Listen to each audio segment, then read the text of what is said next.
to fight on the landing ground.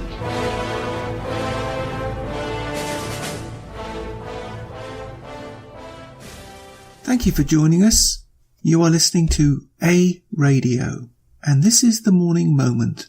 Please click on the follow button on Spreaker.com. This piece is from neonnettle.com. The links will be on my site. While Canadians face a bleak future under a federal Liberal and quite honestly communist regime, Trudeau and the elite carry on with their lifestyle as if nothing has changed. A message to Mr. Trudeau and all those left-wing tyrants out there. We have had enough. We've really had enough of your weird schemes. As in Canada, you have come out of the shadows and exposed your real feelings for this country. The same is also clear in the US. There is a pattern developing here. Here's the piece. The global elite, including world leaders and top CEOs, have been meeting at the World Economic Forum in Davos, that's Switzerland, to discuss how to steer globalist policies amid worries of slowing economic growth,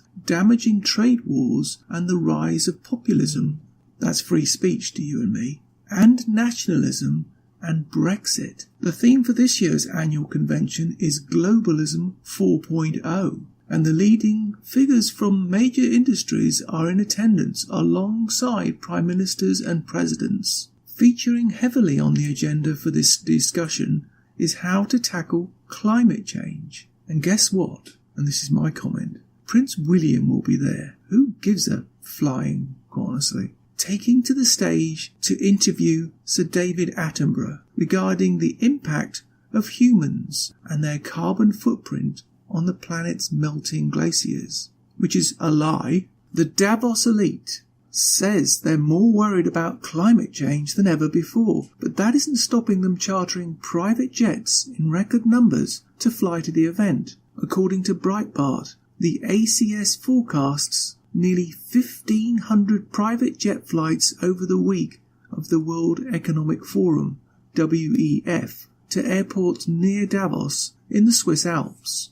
That, by the way, would be up from the more than 1,300 aircraft movements seen in last year's forum. And the piece continues. Here's my comment. While Canadians face a bleak future under the federal Liberal communist regime, Trudeau and the elite carry on with their lifestyle as nothing has changed, as I said before. The same is also going on in the US. We in Canada, unlike our American friends who have just gone through the midterms and are now experienced the true face of the latest incarnation of the Democratic Party and will have to endure more Obama-type pain. We in Canada have an opportunity to send these socialists a message that they won't soon forget. Remember, it was only last year that Ontario did just that, defeating a once-thought unstoppable left-wing juggernaut known as Ontario Liberals, the backbone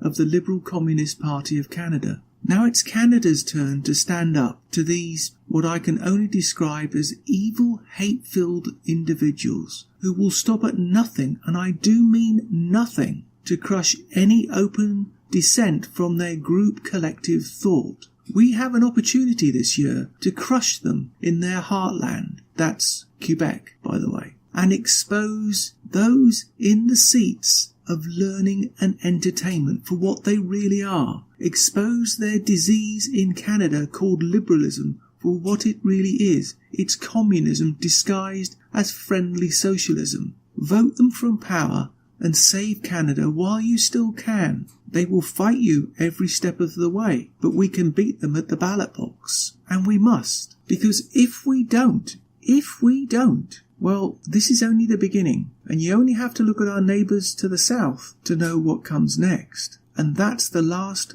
democratic country for free speech in the world. Canada used to be for free speech, but then we got Trudeau in power, who bowed to the will of the nation.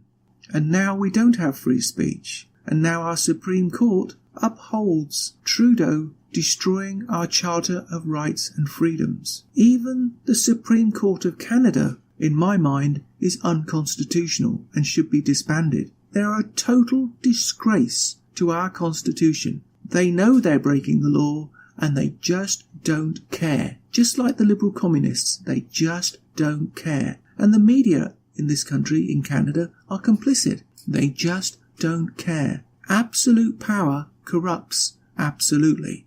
And they intend to hold on to power whatever it takes to do. You have to ask yourself, what is their ultimate goal? Well, I'll tell you what their ultimate goal is. It's to crush the individual in Canada. There can't be individual thought and ideas. It must be a collective. It's really like the Borg. And their tax on so-called climate change is a tax on carbon dioxide. Remember that. And the biggest polluters of carbon dioxide, do you know what that is? It's human beings. So isn't their ultimate goal to get rid of human beings? But no, they want to increase the population of Canada. So that makes no sense, does it? By increasing the number of people on the continent of Canada, on this landmass, they are in fact increasing our carbon dioxide. Kind of contradictory, isn't it? Your thoughts? You can find more at aradio.wordpress.com, where you can find links to us on Twitter, Facebook, Instagram,